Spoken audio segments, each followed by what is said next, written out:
Students, welcome to my YouTube channel brilliant academic and competitive classes. आज हम पढ़ाने वाले हैं प्रश्नावली 2.2 का प्रश्न संख्या 2।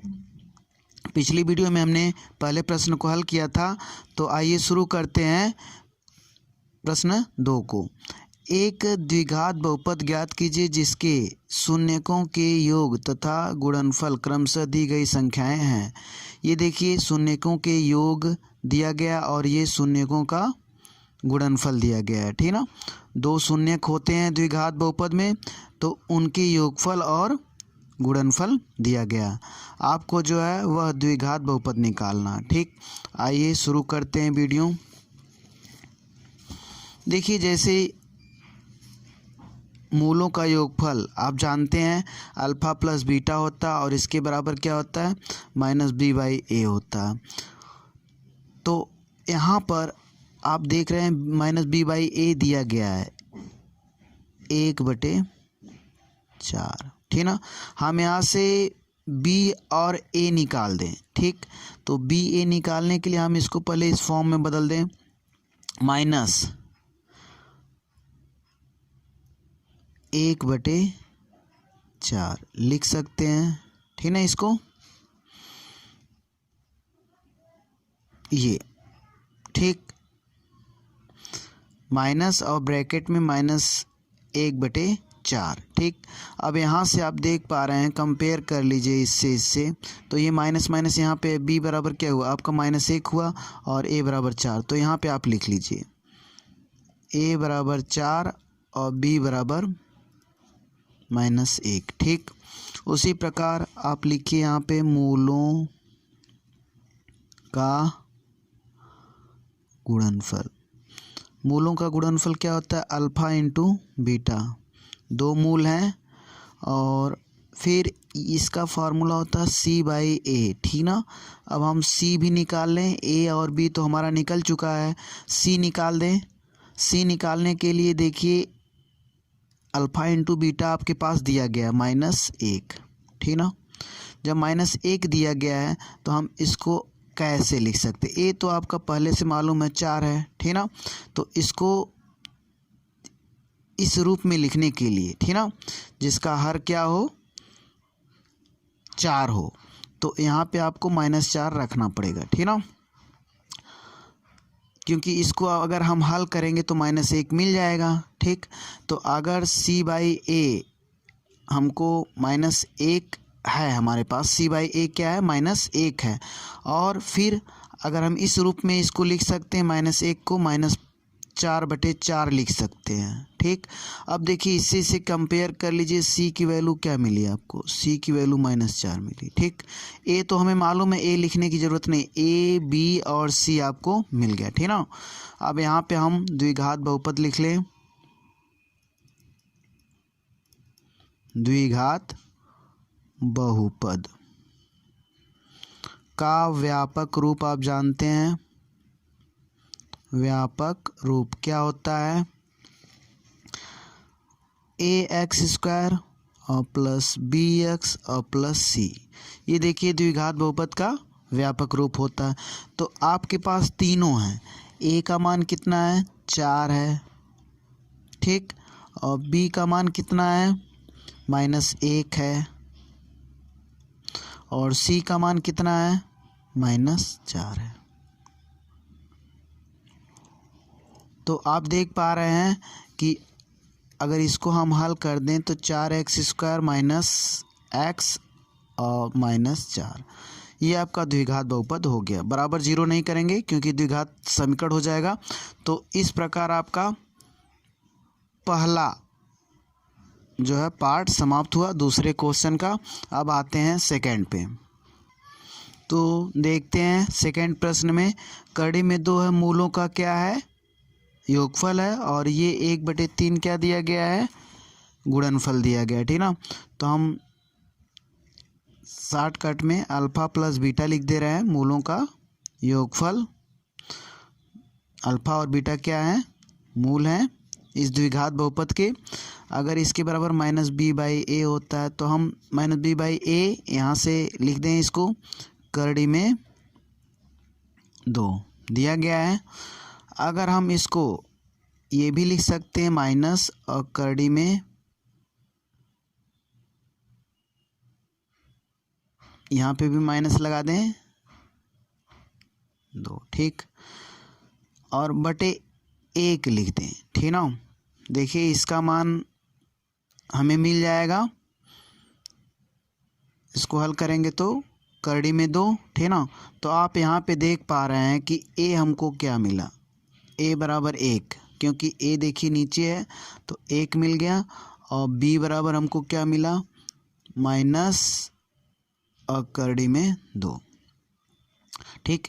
ये 2 चीज़ें मिल गई। अब हमें सी निकालना है, तब हम द्विघात बहुपद के व्यापक रूप में रख देंगे, हमें जो है द्विघात बहुपद मिल जाएगा।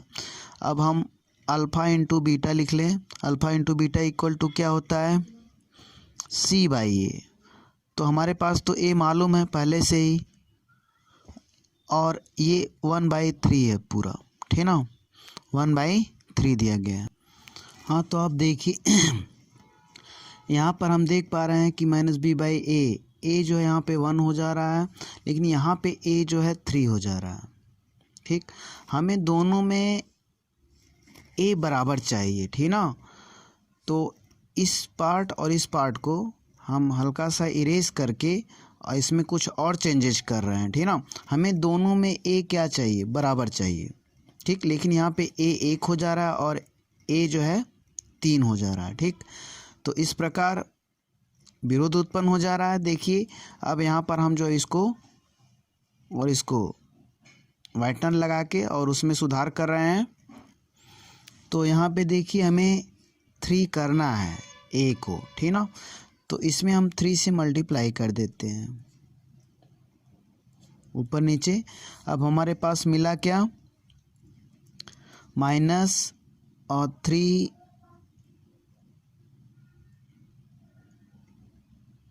√2 और बाई 3।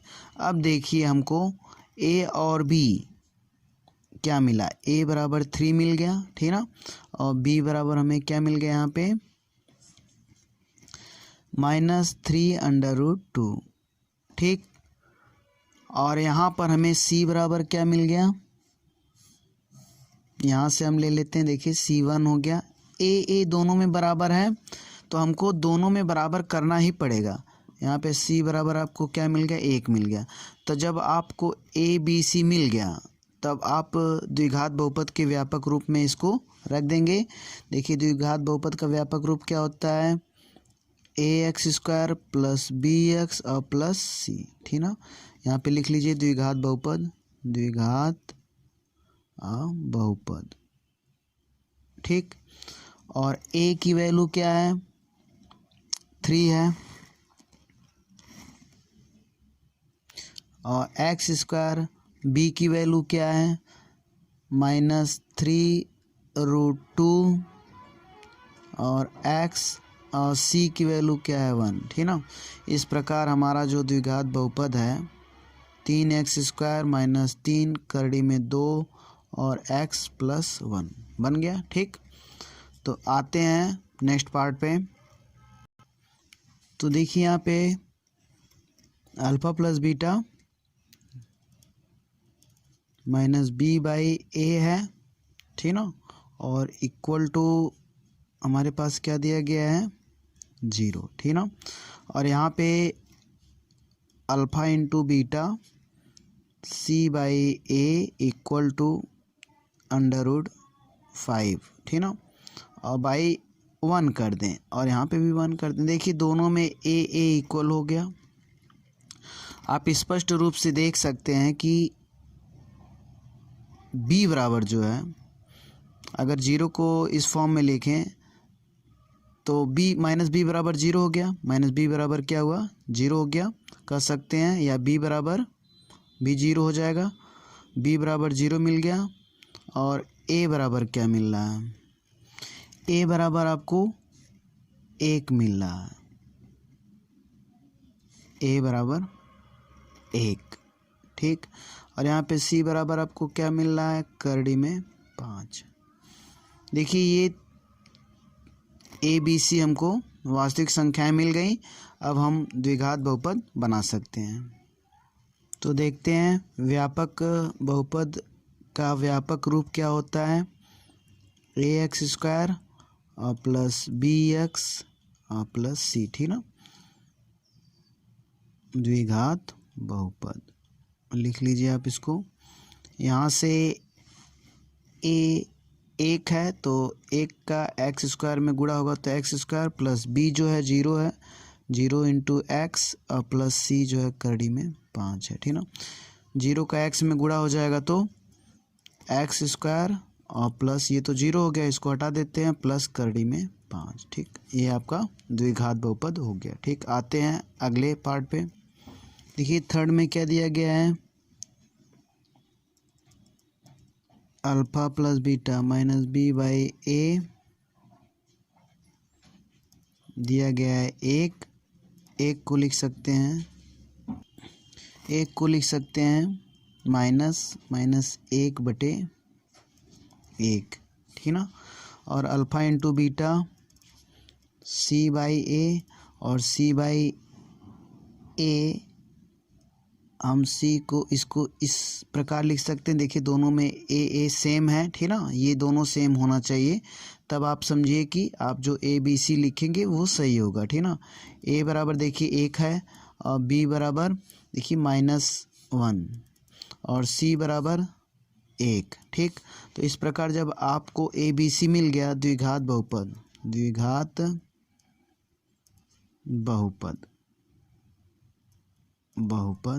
ठीक। द्विघात बहुपद आपका क्या हो जाएगा, ax² प्लस bx और प्लस c, ठीक। यहाँ पे लिख लीजिए एक वैल्यू इसमें पुट करिए abc की, तो आपको क्या मिलेगा, x² और माइनस x और प्लस 1, ठीक। ये आपका द्विघात बहुपद हो गया। अब आते हैं नेक्स्ट पार्ट पे।